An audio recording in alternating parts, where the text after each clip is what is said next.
Ղազարյանի հետ, բարև ձեզ պարոն Ղազարյան։ Բարև ձեզ։ Ուրախ եմ ձեզ տեսնել Դիտակետի տաղավարում։ Շնորհակալ եմ հրավերի համար։ Պարոն Ղազարյան, 3 ԱՄՆ փոխնախագահ Վենսը իր ընտանիքի հետ միասին եկել էր Հայաստանի Հանրապետություն երկօրյա այցով, այսօր էլ առավոտյան գնացել է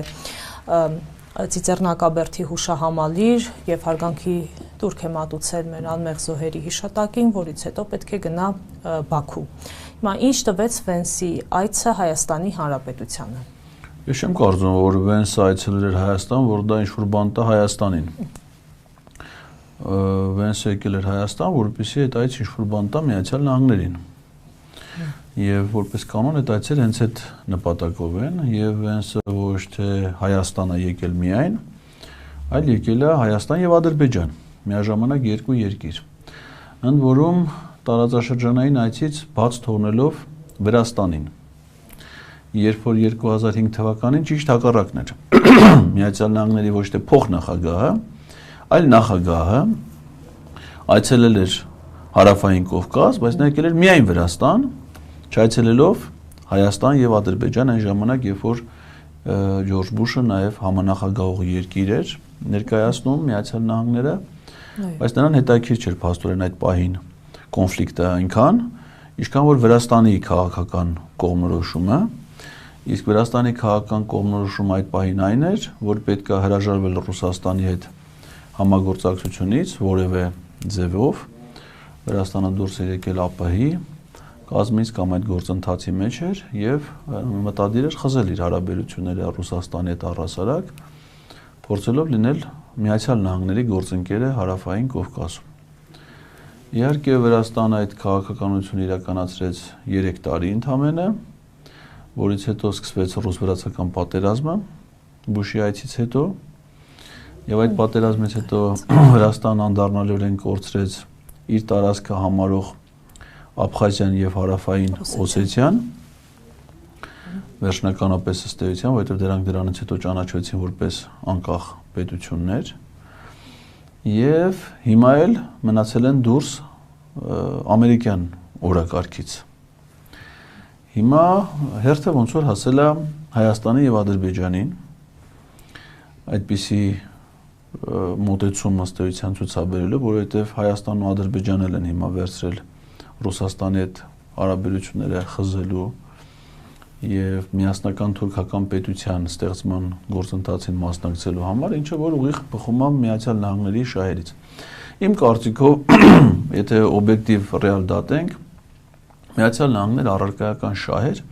Հայաստանի կամ Ադրբեջանի չունի եւ չի կարա ունենա, որովհետեւ Հայաստանն ու Ադրբեջանը շատ թույլ, խեղճ, փոքր կազմավորումներ են պետական, որ հետաքրքրություններ առաջացնեն Միացյալ Նահանգների համար։ Միացյալ Նահանգների տեսադաշտում այլ պետություններ են, հարաբերություններ են, ընդ որում այս տարածաշրջանում ոչ բարեկամական տրամադրությունների զարգացման։ Այսինքն օրինակ Ռուսաստանը Միացյալ Նահանգների համար հետաքրքիր է որպես պետություն եւ հարաբերությունները վատացնելու եւ հարաբերությունները լավացնելու իմաստով։ Բայց Հայաստանը չէ, ոչ էլ Ադրբեջանը։ Իրանի Իսլամական Հանրապետությունը Միացյալ Նահանգների համար թիրախ է։ Հիմա կողքերը պտտվում են, չէ՞, չասեմ, որ անցած տարի լայնամասշտաբ պատերազմ եղավ Իսրայելի եւ Իրանի միջեւ, բնականաբար Իսրայելը այդ պատերազմը սկսեց Միացյալ Նահանգների հետ համաձայնեցնելով, նույնիսկ աջակցություն ստանալով եւ քաղաքական եւ ռազմատեխնիկական, եւ Միացյալ Նահանգները ինքը որոշեց, Դոնալդ Թրամփը որոշում կայացրեց ուղիղ ավիահարված հասցնել Իրանի միջուկային օբյեկտներին։ Եվ ոնց որ թե իրենց մոտ ամեն ինչը դեռ չի ավարտվել, դեռ շարունակվում է, եւ այդ համատեքստում Հայաստանը, Ադրբեջանը որպես Իրանին սահմանակից պետություններ հետաքրքիր են Միացյալ Նահանգներին օգտագործելու նրանց որպես գործիք իր գլխավոր ուղղություններով իր համար հետաքրքրական խնդիրները լուծելու, Ռուսաստանի վրա ազդեցություն ունենալու, Իրանի վրա ազդեցություն ունենալու այդ իմաստով։ Թե չասեք Հայաստանը ինչ երկիր է, որ Միացյալ Նահանգների հետաքրքրի 3 միլիոն բնա Միացյալ Նահանգներում համարյա այնքան հայ ապրում, ինչքան Հայաստանում։ Ընդ որում ընդ լավ են ապրում։ Այո։ Ասին Նիկոլն դե չի էլ ստե է։ Դա արդեն մեծ առավելություն է իրանց համար։ Միացյալ Նահանգներում հայերը ավելի լավ են ապրում, քան ըստ ասեցի, բացի այդ ոչ մի տենց ապրանք չկա, որ այստեղ արտադրվի պահանջված լինի Միացյալ Նահանգները, դրանից կախվածություն ունենան։ Մեծ շուկա չի, որ իրանց ապրանքները իրացնելու համար հետաքրքրություններ ունենան, այսինքն որպես այդպեսին չկա, իսկ ի՞նչն է հիմա իրանց հետաքրքիր, որպեսզի Հարավային Կովկասում ավելի հզորանան թուրքական պետությունները, որոնք ժամանակի ընթացքում սկսեն վտանգ ներկայացնել Իրանի եւ Ռուսաստանի համար։ Եվ այդ TRIP անվանումով միջանցքը, որը Իլհամ Ալիևը անվանում է Զանգեզուրի միջանցքի մի հատված, դա ամենը նպատակ ունի ամրապնդել թուրքական ազդեցությունը մեր տարածաշրջանում, այսինքն դա Հայաստանի համար էական սպառնալիք հանդիսացող զարգացումներ են, որ տեղի են ունենում։ Նորից եմ կրկնում, երկկողմ հարաբերությունների տեսանկյունից որ նայես, հայ-ամերիկյան հարաբերությունները վատացել են ժամանակի ընթացքում։ Որովհետև մենք մինչև հիմա Միացյալ Նահանգները Նիկոլ Փաշինյանը Կոլումբոսը չի, նոր չի հայտնաբերի Ամերիկան։ Դա շուտվանից կա էլի այդ պետությունը ավելի շուտ է, քան Հայաստանի կազմավորված Հայաստանի Հանրապետությունը, չէ՞։ Ու առաջին օրից մեր անկախությունից ի վեր Միացյալ Նահանգները առաջիններից մեկն է, որ ճանաչել է Հայաստանի անկախությունը։ Առաջի դեսպանությունը, որ Երևանում բացվել անկախությունից հետո, դա Միացյալ Նահանգների դեսպանությունն է։ Մեր համագործակցությունը երկկողմ առումով հասել է դրան, որ նախ Միացյալ Նահանգները եղել է համանախագահող երկրներից մեկը, այսինքն մեր համար ունեցել է չափազանց կարևոր քաղաքական նշանակություն եւ մենք գնահատել ենք այդ դերը, բարեկամական են եղել մշտապես մեր հարաբերությունները։ Միացյալ Նահանգները բանաձև անդուն է, լինելով համանախագահող երկիր, որով հայ-ադրբեջանական կոնֆլիկտում ագրեսոր կողմը ճանաչի Ադրբեջանին։ Այդ 907 բանաձևը ինչի մասին է։ 907 բանաձևը դրա մասին է, որ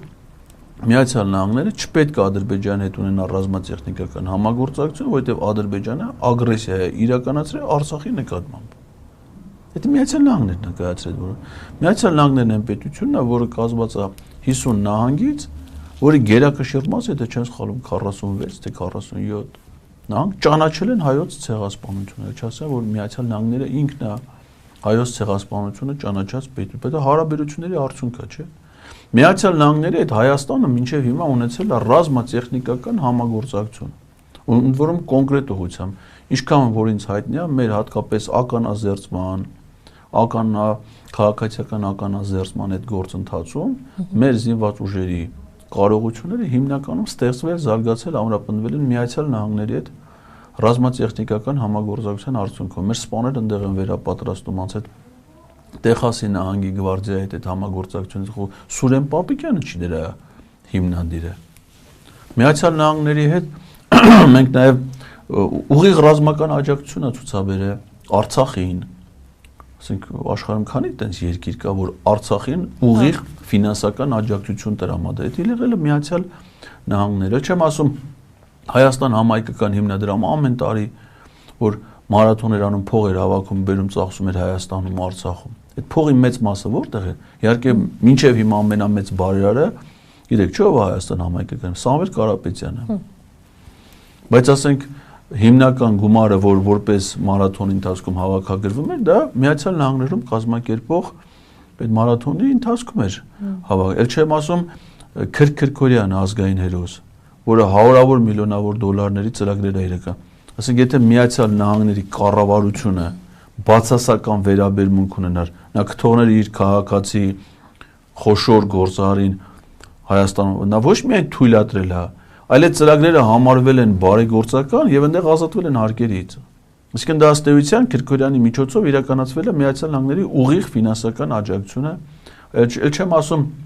USAID-ին, որը անցած տարի փակվեց։ USAID-ին Հայաստանի անկախության շրջանում հարյուրավոր միլիոնավորների է հասել իրանց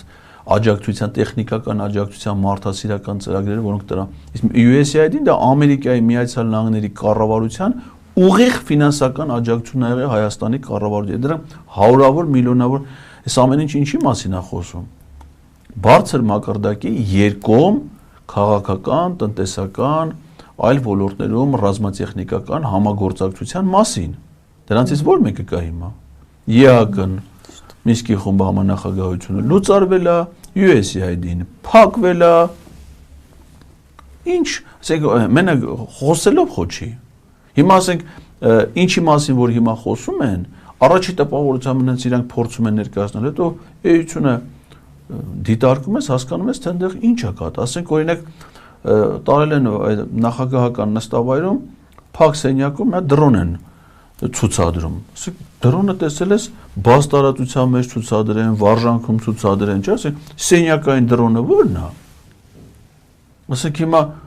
որ զինված ուժերի աշխատասենյակում կա դրոններ տեղադրված, ասենք ընդդեմ չեն տարի դրանք ընդ դրոն դերներ որտեղ որ աշխատում է Վահագն Խաչատուրյանը, ինչ կա դրան հետազոտելու որ նայելուց գլխի չեն ընկնում, որ դրոնով նայեն նոր հասկանան թե դա իրանից ինչ է ներկայացնում։ Հետո որ դրոնի պարամետրերն ես նայում կամ նշանակությունը, հասկանում ես թե դա ինչի համար է։ Հիմա տեսեք ինչի շրջանակներում այդ գործարքը դիտարկում, չէ՞։ Զանգեզու այդ թրիպի, չէ՞։ Այո։ Թրիպի այդ կազմակերպությունը, որ Արարատ Միրզոյանը համաձայնել է ստեղծել վերջին համաձայնագրով Ռոբիոյի հետ, դա առանձին մի հատ ՍՊ-ի է 74-26 հարաբերակցությամբ, չէ՞, որը իր հերթին պետք է ունենա իրան ենթակա այլ կազմակերպություններ, այդ թվում նշած է հատուկ նշանակության կազմակերպություններ։ Հատուկ նշանակությունը դա անվտանգություն ապահովող կազմակերպ։ Հիմա ասենք թե 11 միլիոնի այսքանի դրոնները, որ առել են Միացյալ Նահանգների, դրանք հետախուզական դրոն, այսինքն դրանք մարտական դրոններ չեն։ Դրանցով հնարավոր չի մարտական խնդիր լուծել, հարցակարգ։ Հետախուզություն պիտի իրականացվի։ Ում են հետախուզելու, ինչ են հետախուզելու։ Դու պատկերացնում ես, ասենք Հայաստանը դրոն թռցնի, Ադրբեջանում հետախուզություն իրականացնի։ Ճիշտ ասած, մի անգամ փորձել եմ պատկերացնել, ոնց որ 2 տարի առաջ էլ Վայքի մոտակայքից, մեր տարածքից հետախուզական դրոն հանին օդ։ Ադրբեջանցիները մեր տարածքում դրան խփին։ Այդ մեքենան, որից այդ դրոնը բաց էին թողել։ Հրդեհ բռնկվեց, եթե հիշում եք, հեկտարներով տարածություններ վառվեց, հրկարար ծառայության փոխգնդապետ զոհվեց այդ հրդեհակիզման աշխատանքների ժամանակ։ Մեր տարածքում խորը թիկունքում, ասում են դուք ով եք որ հետախուզություն իրականացնի։ Ամեն օր Վայքի Սյունիքի վրա պատտվում են դրանց սարքերը։ Հիմա պարզ է, չէ՞, թե Ադրբեջանի Նիկոլ Փաշինյանը բարեկամ երկեր ոնց կարա դրոն հանի դա։ Հիմա կբերեն ամերիկացիները, իմ կարծիքով, կարող եմ սխալվում եմ։ Բայց եթե ես այդքան բան հասկանում եմ, կարծում եմ Իրանի ռազմական հետախուզությունն էլ են էլի հասկանում։ Կբերեն կասեն մենք թրիպն ենք, անվտանգությունն ենք հսկում այդ դրոնով։ Ու տեսադաշտում կհայտնվեն Իրանի այդ տարածքի օբյեկտներն են ամերիկյան դրոնը, իսկ պարտադիր չի որ բան անեն։ Իրանք արդեն դրա IP-ները, կոդերը, բաները սաղ ունեն, երևի միանգամից այդ ինֆորմացիան իրանց համար հասանելի կլինի։ Այսինքն կոնֆլիկտ են հրահրում, այո։ Հիմա մենք պատճառ ենք դառնալու, բայց ամբողջը դրա համար է։ Այսինքն դա սովորական համագործակցի կամ ասում է ատոմ բանը մոդուլային ռեակտորներ են, այո։ Ասենք ատոմականի դվիժոկը ո՞ր է։ 5 միլիարդի ներդրում առաջին փուլում, երկրորդ փուլում չկա, այսինքն 5 չէ, այնտեղ խոսվեց, որ դա թարգմանության խնդիր է եղել։ 5 միլիարդի Միացյալ Նահանգներից արտահանում։ Ընդ որում, հենց չի որ արդեն պայմանավորվել են դա կառուցում, ասում է մենք համաձայն ենք, որ դա արտահանենք։ Մնում է դուք փողը ճարեք, գաք մեզնից առնեք, այսինքն Միացյալ Նահանգները ինքը չի աջակցում, ինքը ոնց որ ասենք ես ուզենամ հեռախոսս վաճառեմ, ասեմ հեռախոսս վաճառում եմ, համաձայնություն տալիս եմ, որ եթե դու ուզես առնես, խնդրեմ, կվաճառեմ իմ ուզած գնով։ Մնում է դու փողը ճարես, գազ առնես։ Ես չեմ նվիրում սա քեզ, զեղչ չեմ անում, ոչ մի բան չեմ անում։ Ես ապրանք ունեմ, վաճառում եմ, խոսքը դրա մասին է։ Եվ Միացյալ Նահանգները հատկապես Թրամփի վարչակազմը հաշվարկների վրա դրանք գնացին ուկրաինացիներին քիրին վերջի կոպեկը հանքերով ձեռներից առան, ասին 350 միլիարդի մենք ձեզ զենք ենք տվել, դրա փողն ով է տալու։ Ինչքան հանքեր կար Ուկրաինայում, սա մի համաձայնագրով անցավ Միացյալ Նահանգների միջայլոց այս համաձայնագրի մեջ էլ հանքերի մասին խոսակցություն կա, պարզ չի թե վերջում ինչն է դառնալու ամերիկյան։ Ու իրանք ոչ մի բան ձերի չեն տալի, նվերներ չեն անում։ Հիմա Հայաստանն էլ 7 միլիարդ դոլար բյուջե ունեցող երկիրը 5 միլիարդ մենակ ատոմակայանի դվիժոկի վրա ո՞նց է ծախսելու։ Պարզավոր պիտի Եվրամիությունը օգնի, Եվրամիությունը ինչ ասե, հայտարարել են, ասում է, եթե Հայաստանը, Վրաստանը եւ Թուրքիան միասնական էներգետիկ համակարգ ստեղծեն, մենք պատրաստ ենք աջակցենք։ Նիկոլ Փաշինյանն ինչ ասում է, Հայաստանը Ադրբեջանի հետ է պատրաստ միասնական էներգետիկ համակարգ ձևավորի։ Այսինքն կարող է պարզվի, որ Հայաստանի ատոմակայանի փողը տալիս է Ադրբեջանը, Թուրքիան, Եվրոպականը, սա հավաքվում են, մի հատ ասենք, մի հատ ՍՊ-ել ընդ կստեղծեն, չգիտեմ, այդ ու մանով կարելի է դնել։ Դե լավ ասենք էներգետիկա հիմա Ռոմանոսն է զբաղվում, ասենք կոչվի Ռոմանոս ՍՊ։ Ռոմանոս ՍՊ-ն կարա բաժնետերեր ունենա, որոնց մեջ լինեն Միացյալ Նահանգները, չէ Միացյալ Նահանգները չի լինի, Թուրքիան, Ադրբեջանը, Եվրամիությունը կարող են հպարտությամբ ասեն, որ 0.26%-ն են, Արթուր Հովհաննիսյանի մոտինը դեղնականացնում 0.24%-ն էլ պատկանում է Հայաստանին, բայց զաթի մեր երկրի տարածքում է ու դրա պարզը դա ինչին է հանգեցնելու, որ մեծամորի ատոմակայանը փակվի 2023 թվականի մարտին էր կարծեմ Նիկոլ Փաշինյանը գնացել էր Բրյուսելում միջուկային անվտանգության համաժողովի էր մասնակցում, որին ներկա է նաև Ադրբեջանի արտգործնախարար եւ Թուրքիայի արտգործնախարար։ Այս բանը ոչ Թուրքիայում կա ատոմակայան, նոր են սարքում ռուսների հետ, որում բանը Ադրբեջանում ընդհանրապես չկա, բայց նրանք գնացել էին ու ելույթներ են ունեցել, իրենց ելույթների առանցքը մեծամորի ատոմականից եկող վտանգներն ու սպառնալիքներն են։ Իդեպ, քանի որ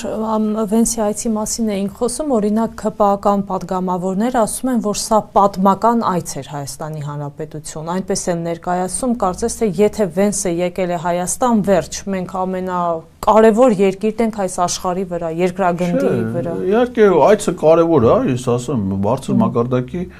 այց է եւ ինքը, այո, կունենա լուրջ նաեւ իրադարձություններ փոխող նշանակություն,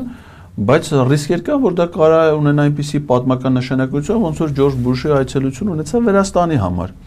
Իհարկե, մեր դեպքը մի քիչ յուրահատուկ է, որովհետև մենք այն ինչ որ Վրաստանում եղավ այցից հետո, մեր մոտ այցից առաջ է եղել։ Եվ բայց ամեն ինչ չի ավարտվել, որովհետև Ադրբեջանն ու Թուրքիան շարունակում են Հայաստանի նկատմամբ պահել իրենց թշնամական վերաբերմունքը, այդ պետությունները լուրջ են վերաբերվում գործին, ասենք իրանց ղեկավարները Նիկոլ Փաշինյան չեն։ Իրանց ղեկավարները Նիկոլ Փաշինյանի հետ խաղացող ղեկավարներ են։ Եվ նրանց նպատակը Հայաստանը որպես պետական կազմավորում բնաջնջելն է, վերացնելն է։ Իրանք լուրջ են տրամադրված իրանց գործին եւ աստիճանաբար այդ խնդիրը լուծում են եւ ի վիճակի են լուծեն, քանի Հայաստանում վարչապետ է Նիկոլ Փաշինյանը։ Իդեպ պարոն Ղազարյան, շատերը հիասթափություն ապրեցին, որովհետեւ մտածում էին, որ Նիկոլ Փաշինյանը Վենսին թմբուկներով կամ իր վարչաբենդով է դիմավորելու, սակայն այդպիսի բան տեղի չունեցավ։ Ես ճիշտ ասած տենց ակնկալիք չունեի։ Ես ավելի շատ մտածում էի Գևորգ Պապյան կարող է կլարնետով մասնակցի, ընդ նվագախում կա, չէ, զինվորական բան։ Մտածում էի, որ Գևորգն էլ էլի կլարնետով շատ մեծ ակնկալիք ունեի, որ Արսեն Թորոսյանը կերքի, բայց հələ կարծում եմ գնալուց առաջ լավ կլինի, ասենք, եթե օդանավակայանում երքի, շուտ կեթանում։ Երկար չեն մնա։ Արմեն Սիմոնյանը գտնվում էր Ռուսաստանի Դաշնությունում, տեսանք, թե տարբեր հարցեր էին քննարկում Լավրովի հետ, անգամ ես հիշում եմ, որ ռուս լրագրողներից մեկը եկեղեցու հետ կապված հարց հնչեցրեց, ինչին ի պատասխան Արեն Սիմոնյանն ասաց, որ դա Հայաստանի Հանրապետության ներքին գործն է, թե ինչու է ռուս լրագրողը դրանով հետաքրքրվում, բայց ինձ մոտ տպավորություն էր, որ օրինակ այստեղ տեսնում ենք, չէ, Ռուսաստանի նկատմամբ ինչպես են արտահայտվում էլ հիբրիդային պատերազմ, չգիտեմ ինչ ասես չեն ասում, հա, Ռուսաստանի Դաշնության հասցեին, էին, բայց օրինակ Ալեն Սիմոնյանի ելույթից կարելի էր ենթադրել, որ Ռուսաստանի Դաշնությունը մեր ամենամոտ ռազմավարական դաշնակիցն է եւ մենք իրենց հետ ընդհանրապես որևէ խնդիր չունենք։ Ինչպես է ստացվում Հայաստանի Հանրապետությունում այլ կարծիք է, հենց գնում են այնտեղ, բոլորը փոխվում են։ Իդեպ Փաշինյանի մոդել եմ նկատել։ Հենց գնում է Վլադիմիր Վլադիմիրովիչի մոտ, ինչպես ինքն է ասում, ես միանգամից փոխվում է։ Այո, իրանք երկակի դեր ունեն։ Օրինակ Ալեն Սիմոնյանը իմ կարծիքով, իմ գնահատումներով դա մեր հայկական քաղաքական իրականության ամենահակառուսական գործիչներից է։ Եվ մինչև հիմա Ռուսաստանի վերաբերյալ ամենակոշտ, ամենապրովոկացիոն, անհանդուրժող իր բովանդակությամբ հայտարարությունների հեղինակ Ալեն Սիմոնյանն է։ Նույնիսկ ասենք վիրավորում է, չէ, Պաշտոնյանը, օրինակ նաև իհարկե դա ինտելեկտուալ խնդրի հետ է կապված, օրինակ ինքը մի անգամ կարծեմ Մարիա Զախարովային ասաց, որ ինքը չի արձագանքում քարտուղարուհիների հայտարարություններին։ Այսինքն ինքը Մարիա Զախարովային տենց համարում էր քարտուղարուհի, այն պատճառով թերևս, որ նրա պաշտոնը կոչվում է ԱԳՆ մամուլի քարտուղար։ Այսինքն Ալեն Սիմոնյանի մշակույթում իր անկալումներում քարտուղար եւ քարտուղարուհի պաշտոնները, եզրույթները նույն նշանակությունն են։ Օրինակ ասենք հիմա ՄԱԿ-ի գլխավոր քարտուղարը Ալեն Սիմոնյանի անկալումներում ըստ դրա քարտուղարուհի է, կամ Եվրոպայի խորհրդի գլխավոր քարտուղար կամ ՆԱՏՕ-ի գլխավոր քարտուղար։ Հիմա եթե ասեն ՆԱՏՕ-ի գլխավոր քարտուղարուի դες բան ասել, ոնց պիտի ինքը պիտի ասի, ես քարտուղարուհիների չեմ արձագանքում, ասեք կարա դրան արձագանքի ենթադրեք Հասմիկ Հակոբյանը, որը եղել է իր օգնական այն ժամանակ, հետո դառել է պատգամավոր, իր բարեկամն էլ այդ Հասմիկի Վարոն, հիմա Ալեն Սիմոնյանի տանիքի վարորդն է։ Դե որ վարոյա, դրա համար վարորդ իրան են ընտրել, Հասմիկի շատ բարեկամներ կան, որ ազգային ժողովում աշխատում են։ Բայց ասենք իրանք վարոյին չէին տանի, էլի, ենթադրենք կանաչապատման չի սազում։ Չի լինի։ Ասենք վարոն թող վարորդը լինի։ Հիմա դրան Ալեն Սիմոնյանը կարող ասի, թող դրան արձագանքի, դա ՆԱՏՕ-ի գլխավոր քարտուղարին, թող արձագանքի Հասմիկը Հակոբյան։ Ճանաչեք, ես վերջերս ոգևորվել էր այն Սամվել Կարապետյանի տղա մի հատ հայտարարություն արել, ահագի մարդ ոգևորվել էր, չէ՞ այդ հայտարարությունից հետո, այդ ոգևորվածներից է։ Դա ասում չեք ոգևորվի, ի՞նչ կա։ Եվ արդեն ստեղծվավ իրանք էլ այդպես խառնվել են։ Հիմա մինչև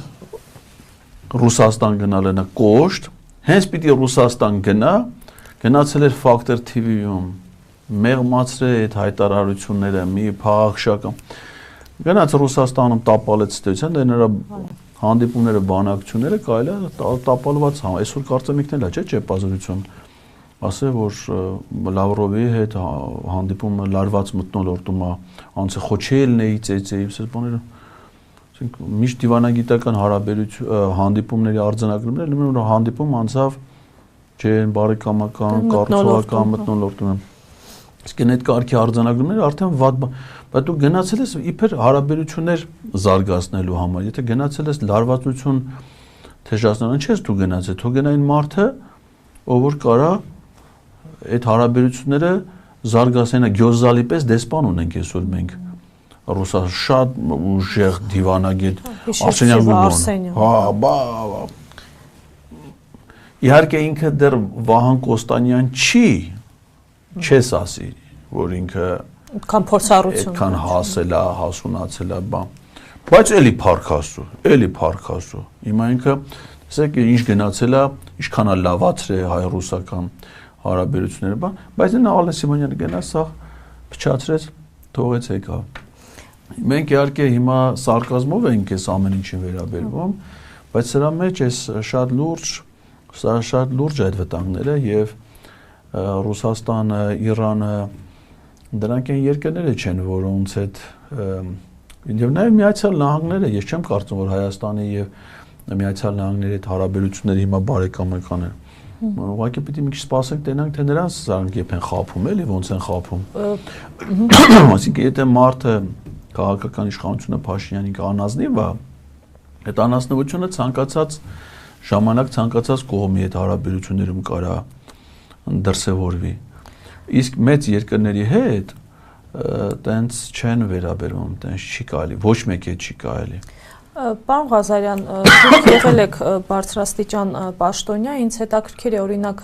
երբ ԱՄՆ բարձրաստիճան պաշտոնյան գալիս է Հայաստանի Հանրապետություն, վեհափառ հայրապետի հետ այց նախատեսում է, թե ոչ, այդպես տեղյակ եք, թե… Յուրաքանչյուր երկիր ունենում է դիվանագիտական արարողակարգի ավանդույթներ։ Եվ եթե որևէ մեկ այցելում է այդ երկիր, իրեն նախապես են հայտնում այդ ավանդույթների մասին, սկզբունքների մասին, եւ եթե որևէ մեկը վերապահումներ է ունենում, ինքը չի գնում։ Այսինքն եթե օրինակ ասենք որ մեր ավանդույթում ընդունված է, որ պետք է պաշտոնական պատվիրակությունները այցելեն Ծիծեռնակաբերդի հուշամ։ Հիմա եթե որևէ երկրի ղեկավար կա, որ չի ուզում այցելի, հաշվի առնելով այլ պետությունների հետ հարաբերությունները կամ իր սեփական ընկալումները, նա կարող է այդ երկիր չգա։ Իսկ եթե գալիս է ու գիտի, որ այդ երկրի արարողակարգը ենթադրում է, պետք է հարգանքով վերաբերվես այն ամենին, ինչ որ դեսպանընկալ այդ հյուրընկալ երկրում ընդունված է, այսինքն իրենց ավանդույթները, իրենց համար զգայուն թեմաները, արարողակարգում ոնց է, իհարկե Վենսի այցը աշխատանքային էր պաշտոնա, բայց պաշտոնական պետական այցերը սկսում են այդ պետության դրոշի առջև գլուխ խոնարհելով, չէ՞։ Դրանք բոլորը խորհրդանշական իմաստ, իսկ եթե դու գալիս ես այդ երկիր եւ գլուխ ես խոնարհում այդ պետության դրոշի առջև, դու ընդունում ես, հարգում ես այդ պետության, այդ ժողովրդի բոլոր ավանդույթները իրենց համար թանկ նշանում։ Հիմա մեր համար միշտ զգայուն որպես խնդիր է եղել եւ կարեւոր եւ պետական արարողակարգով ամրագրված ավանդույթներով, որ պաշտոնական այցի շրջանակներում եղել է այցելություն Ծիծեռնակաբերդի հուշը համալիր եւ նաեւ հանդիպում ամենայն հայոց կաթողիկոսի հետ, ընդ որում կապ չունի պետությունները դրանք մուսուլմանական երկրներ են, թե քրիստոնեական երկրներ են կամ դավանանք կապ չունի, դա արարողակարգային ավակության նշան է։ Վերջին շրջանում առհասարակ մեր պետական արարողակարգի ավանդույթները խախտվել է եւ բազմաթիվ են դեպքերը, որ պաշտոնական պատվիրակությունները որ գալիս են, օրինակ Ծիծեռնակաբերդի հուշահամալիր չեն գնում ընդհանրապես։ Կամ եթե գնում են, ապա ոչ պաշտոնական այցի ծրագրի շրջանակներում։ Ասենք օրինակ Վրաստանի վարչապետը, Լեհաստանի նախագահը նրանք այցելեցին Ծիծեռնակաբերդ, բայց մինչև պաշտոնական այցի մեկնարկը, այսինքն մինչև պատվո-պահակախմբով ընդունելությունը պաշտոնական մասնավոր այցի խորհրդով գնացին, հարգելով իրենց երկրներում ապրող հայ համայնքի զգացմունքները։ Իդեպ Վենսի այցն էլ, եթե նկատել եք, որևէ հայ բարձրաստիճան պաշտոնյա Վենսին եւ նրա տիկնոջը չեն ուղեկցում Ծիծեռնակաբերդի հուշահամալիր։ Այսօր եմ տեսել տեսանյութը։ Ես տեսանյութում նկարում, իսկ դա այնա, երբ որ ուղեկցեին, պետք է լինեին իր կողքը, այլ ոչ թե հեռու ինչ-որ մեղ, թփերի տակ թաքնված, կարող է թփերի տակ ինչ-որ մեկը թաքնվել է, բայց պետք է դա լիներ տեսանյութ, այսինքն ուղեկցեին ամբողջ այցի ընթացքում, նման բան չի եղել։ Եվ ոնց որ հասկանում եմ, նաև չի եղել հանդիպում ամենայն հայոց կաթողիկոս, ընդ որում առավել եւս Վենսի պարագայում։ Սիմոնյանը ասեց, որ մենք կրոնապետություն չենք, դուրս եկեք այդ շրջանակներից։ Չէ, դա տգիտության դրսևորում Ալեն Սիմոնյանի կողմից, որովհետեւ մեր երկիրը թե ինչ տիպի պետություն է, դա Ալեն Սիմոնյանի ճեպազորույցներով չի որոշում, դա մեր երկրի սահմանադրությամբ է որոշում։ Մեր երկիրը քրիստոնեական երկիր է, քրիստոնեական ժողովրդի կողմից ստեղծված երկիր է, որում այն ժողովրդի, որ առաջինն է քրիստոնեությունը ընդունել որպես պետական կրոն, եւ մեր սահմանադրությունը 18-րդ հոդվածը հատուկ ընդգծում է հայաստանյաց առաքելական Սուրբ եկեղեցու դերը մեր պետության, այսինքն սահմանադրության մակարդակով է արժևորված հայաստանյաց առաքելական եկեղեցին եւ հատուկ օրենք կա օրենսդիր մարմնի ղեկավարին կարելի է հիշեցնել դրա մասին, որը կարգավորվում է միայն հայաստանյաց առաքելական Սուրբ եկեղեցու եւ Հայաստանի Հանրապետության հարաբերությունները։ Դա չի նշանակում, որ մենք կրոնը իշխող է մեր պետական համակարգի վրա, ոչ։ Սա ինքը եւ մենք ունենք ավանդույթներ, որտեղ անպայման կազմակերպվում է հանդիպումը վեհապար հայրապետի հետ եւ դա միայն այցը հարստացնում է, որովհետեւ մայրաթոռը պահպանում է սրբորեն նաեւ մեր ժողովրդի հարուստ քրիստոնեական մշակութային ժառանգությունը եւ վեհապար հայրապետի հետ մեր հյուրերի հանդիպումը նաեւ նշանն է այդ ժառանգության հանդեպ մեր ցուցաբերած հարգանքի եւ վերաբերմունքի եւ եթե հիմա դա փոխվել է ապա Ալեն Սիմոնյանը կարծեմ են գործիչներից է, որը որ տենչում է գնալ Բաքու, չէ, ինքը ասում է, որ ցանկացած առիթ որ լինի, ինքը իհարկե ոչ մեկ չի կանչում, հələ այդ առիթը չի եղել, ինքը մինչև պատերազմը ասում էր, որ ինքը Աղդամի թուրք է, ինքը չի ասել, որ ինքը թուրք է, դες բան ինքը չի ասել, բայց ասել է, որ ինքը Աղդամը իր հայրենիքն է, հիմա եթե Աղդամը իր հայրենիքն է, բա ինքս դե ինչ գործուն չէ, պիտի դա իր մանավանդ հիմա այդ հնարավորությունները ավելի մեծ անդետ տներ էին սարքես վերջերս չեմ անում, ինքը տուն առնել սիրում է, ձոր աղբյուրում էլ բան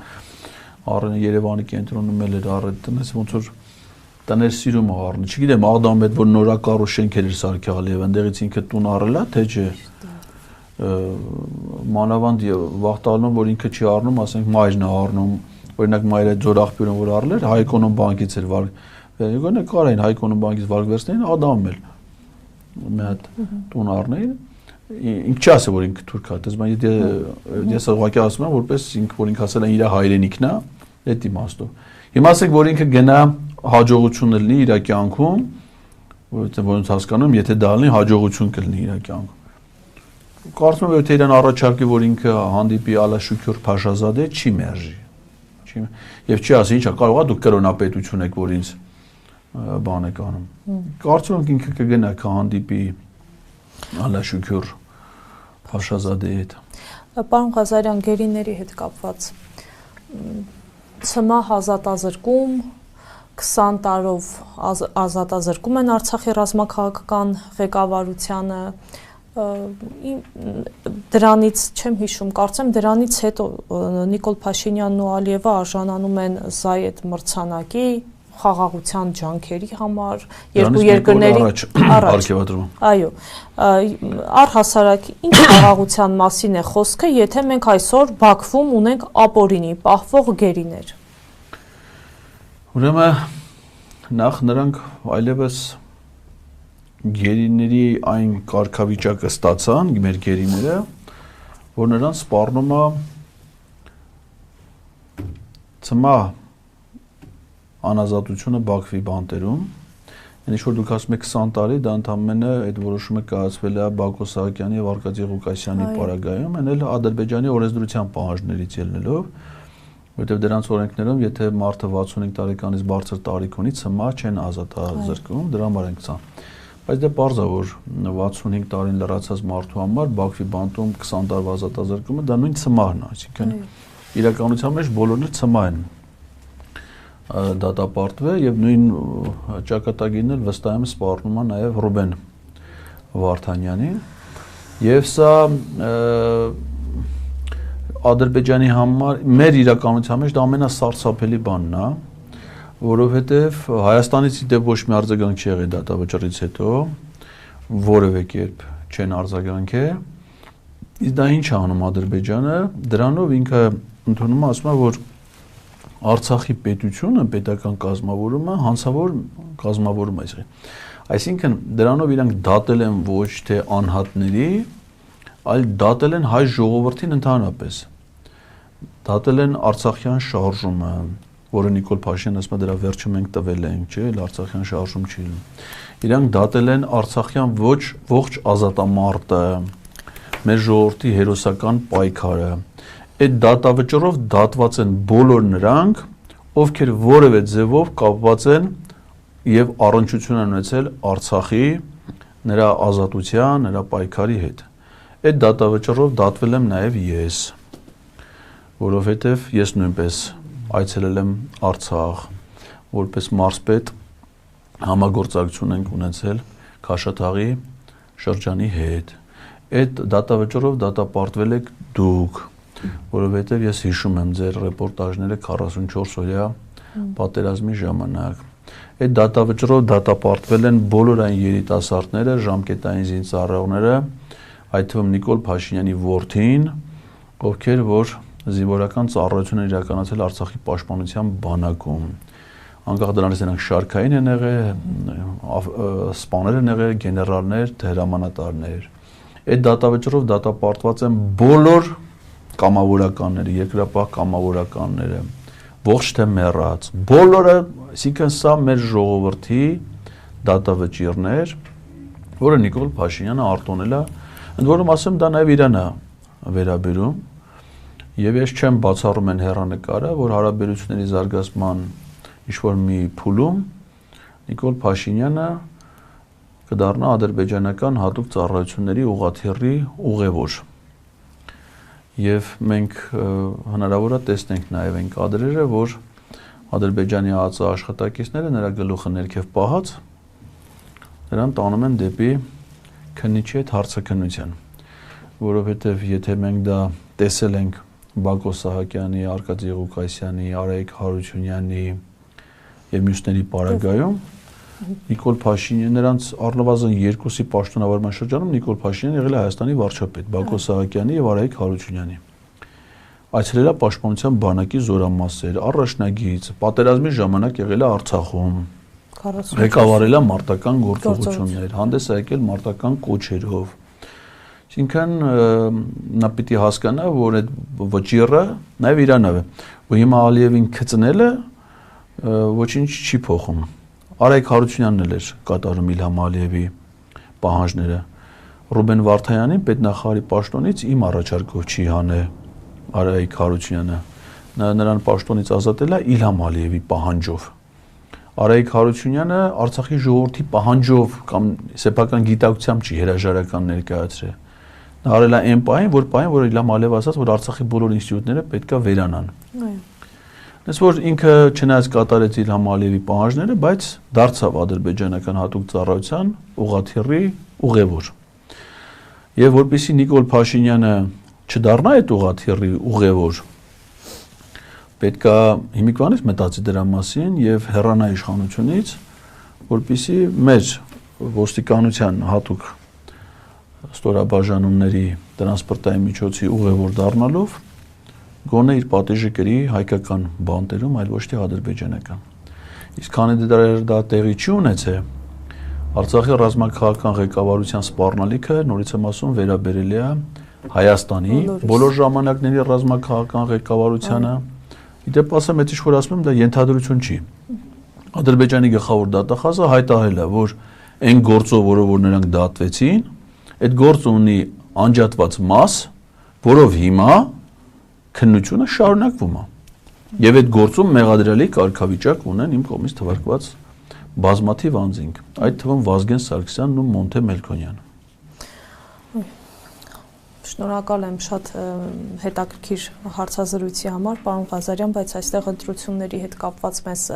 հարց են ուղղել, ես չեմ կարող չհնչեցնել, քանի որ ճիշտ է մենք էլի ենք հանդիպելու, բայց առաջիկայում ընտրություններն են, հունիսի 7-ին արդեն նշանակված, տեսնում ենք ովքեր են դաշտում, ովքեր են հայտ ներկայացրել, եկեք շանսերը, հա, փորձենք գնահատել իշխանության եւ ընդդիմության ու չգիտեմ, առհասարակ ընդդիմության վերաբերյալ ինչ կարծիք ունեք, որովհետեւ կարծես թե ընդդիմությունը դեռևս հանգիստ է, տարբեր առաջարկներ կան, ցանկություն ունեն շատ-շատերը մասնակցելու, բայց չգիտեմ, ռիսկերը գնահատել են թե ոչ, ինչ շանսեր ունի ընդդիմությունը։ Ես կարծում եմ, որ քանի իշխանության ղեկին Նիկոլ Փաշինյանն Հայաստանում ընտրություն չի լինելու։ Հունիսի 7-ին ընտրություն չի լինելու։ Կարող է լինի այդ միջոցառում, որը անվանումը կոչվի ընտրություն, որի շրջանակներում Նիկոլ Փաշինյանը նորից զավթի մեր ժողովրդի օրինական իշխանություն, դա հնարավոր է, բայց դա ընտրություն չի։ Օրինակ, այդպես միջոցառումներ Ադրբեջանում էլ են եղել։ Եթե հիշում եք, ընդդել է եղել, օրինակ նախագահի ընտրություն։ Այո։ Տեխնացուներ են եղել, քվեթերթիկել է, գիտեք, ասենք մարդ կա, գնացել է տնտրական տեղամաս, քվեարկել է։ Ասենք օրինակ տեխնացուներից մեկը ընդ կարծեմ դրա մորը գնացին հարցին, ասաց ճիշտ է իմ տղան առաջադրվել է, բայց ես Իլհամ Ալիևին եմ ընտրելու։ Նա էլ է իմ տղան, ինչ տարբերություն։ Այսինքն տեխնացուի մերը ընտրում է Ալիևին։ Հիմա ինչ ենք ծաղրում այս ամեն ինչը, որովհետև ընտրությունը կարա լինի այնտեղ, օրինակ ես Լեհաստանում պաշտոնավար, ես նա ընտրություն տեսել եմ։ Դեմոկրատական երկիր է։ Ու այդ ընտրության արդյունքում, ասենք օրինակ նախնական սոցիոլոգիական հարցումները տալիս էին, որ Կամարովսկին վերընտրվելու է նախագահի պաշտոնում, բայց ընտրությունները եղան, Անժեյ Դուդան հավաքեց ավելի շատ ձայն, քան Կամարովսկի, գործող նախագահը։ Երկրորդ փուլում էլ նա ընտրվեց նախագահ։ Որտեղ ժողովրդավարական երկրում կարա տես բանը լինի, որ գործող նախագահը ընտրություններում հավաքի ավելի քիչ ձայն, քան իր մրցակիցը, դա ես տեսել եմ տես բանը, ոչ թե կարա լինի, եղել է։ Բայց դա որտեղ է ալնում։ Ժողովրդավարական հազար։ Օրինակ, երբ որ Սադամ Հուսեյնը Իրաքի նախագահն էր, Իրաքում տես բան չէր ելնում։ Ընտրությունները ելնում էին։ Բայց 98%-ով Սադամ Հուսեյնը վերընտրվում է։ Հիմա իհարկե սրան չես կարող համեմատես, ասեք, այն նորմալ բռնապետ։ Սա մի քիչ դες թափթփված բան էլի։ Իրանց վիճակը բան հիմա էլ գիրք են կարդում ավելի վատ վիճակի մեջ են հայտնվել։ Բանը դες չես համեմատի դրան։ Բայց դա միևնույն է, բռնապետություն է։ Հիմա ասենք թե այս բանը, որ մենք խոսում ենք, արդարադատության նախարարը մտածում է Facebook-յան գրառումները պատժելու մասին։ Ասում է, որ պետք է օրենք ընդունենք, որպեսզի որևէ մի գրառում, եթե դա իր մեջ վիրավորան կամ չգիտեմ, սպառնալ ինչ-որ բաներ, ցանկացած գրառում կարող ասեմ, դու ես գրել, բայց ես նկատի ունեիր։ Տանեն ասենք այդ մարդկանց պատասխանատվության ենթ։ Եթե մարդը ազատ խոսք ասելու համար ձերբակալես, այդքան մարդիկ հիմա որ բանտերում նստած, ինչ ընտրություն։ Հիմա ասենք Սամվել Կարապետյանը ազատության մեջ թե բանտում։ Կապ չունի դրանից մեծ ձևով շարժումը, ինչ դիրքավորում եւ հաջողություն կարա ունենա ընտրական գոմոշ չունի։ Մարդը ազատ լինի, մասնակցի քարոզարշավին կազմակերպի հանդիպում, այդ մի բան է, երբ որ չի կարա դանի, ուրիշ բան է, չէ՞։ Հիմա Սամվել Կարապետյանը, եթե հնարավորություն չունի մասնակցելու, ո՞նց է հնարավոր ընտրել։ Մյուսներն էլ մեկ ակտիվություն ցուցաբերեց, էլի բռնելու են տտես չէ։ Բագրատ Սրբազանը չի բան։ Բագրատ Սրբազանը Նիկոլ Փաշինյանի պաշտոնավարման շրջանում ամենամեծ հակաիշխանական հանրահավաքի կազմակերպիչն է, առաջնորդն է։ Մայիսի 9-ին, այո։ Բա հիմա կապ ունի, ասեք, ընտրական գործընթացում հանրության մեջ նման հեղինակություն վայելող մարդը ազատ է թե բանտարկված։ Բայց թե բանտարկված է, բոլորը բանտարկված, ո՞նց կարա լինի ընտրություն։ Մյուսներն էլ կբանտարկեն։ Ընտրությունը ով պիտի կազմակերպի։ Կենտրոնական ընտրական հանձնաժողովը։ Ում օգնականն է Վահագ Հովակի։ Իմ օգնականը չի։ Նիկոլի օգնականն է։ Նիկոլ Փաշինյանն եղել ազգային ժողովի պատգամավոր, Վահագ Հովակիմյանն եղել է իր օգնական, պատգամավորի օգնական։ Հիմա նա գնացել է կենտրոնական ընտրական հանձնաժողովի նախագահ, որն է ազատ մրցակցային տեն ժողովրդավարական ընտրություններ կազմակերպի։ Մարդ կա, որ դա հավատում է, դες բան չի կարա լինի։ Դրա համար ես մնում եմ այն կարծիքին, որ հիմա էլ ուժ չի։ Պետք է անվստահության գործընթաց սկսել իմպիչմենտ Նիկոլ Փաշինյանին հեռամանավանդ հիմա։ Արդեն տեսեք ՔՊ-ում շիշը ծերներ։ Հիմա էլ է ծերը։ Ոչ։ Քանի հատ տենսները կան։ Դրանք բոլորը թեմայի համար պատրաստ։ Քանի ԿՊ-ի պատգամավոր հիմա գիտի, որ ինքը հիմա պատգամավոր է ու հաջորդին չի լինելու, կամ ցուցակում չի լինելու, կամ էլ վերջի համարներ։ Նրանք կարան չէ հասկանան, որ իրանց համար միակ փրկությունը ոչ թե իրանց հեռացնելն է, այլ որ իրանք Նիկոլին հեռացնեն։ Իսկ եթե ի վերջո չեն հասկանալու դա էթալու են, գնալու են ընտրության։ Այդ բաշխվածությունը, որ կա այս 25-ից ավել, նախորդ ընտրություններին քանի ուժ է մասնակցել, 25, քանիսն է Շեմը հաղթարել, երկուսը, որից մեկը Նիկոլը։ Եթե հիմա նույն ձևով պիտի գնան ձայներ փոշիացնեն, գոնե պիտի մեկ միասնական թիմ ճակատ ձևավորեն, որպեսզի այս պայքարի, ազգային ազատագրական պայքարի ոգի իմաստ հաղորդեն։ Եթե պիտի գնան ընտրական գործընթացների պլակատ,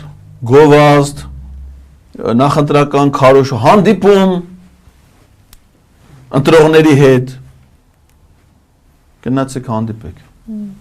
Շնորհակալ եմ, պարոն Ղազարյան, շատ հետաքրքիր անկեղծ հարցազրույցի համար զրուցում էինք Լեհաստանում Հայաստանի Հանրապետության նախկին դեսպան, տնտեսագիտության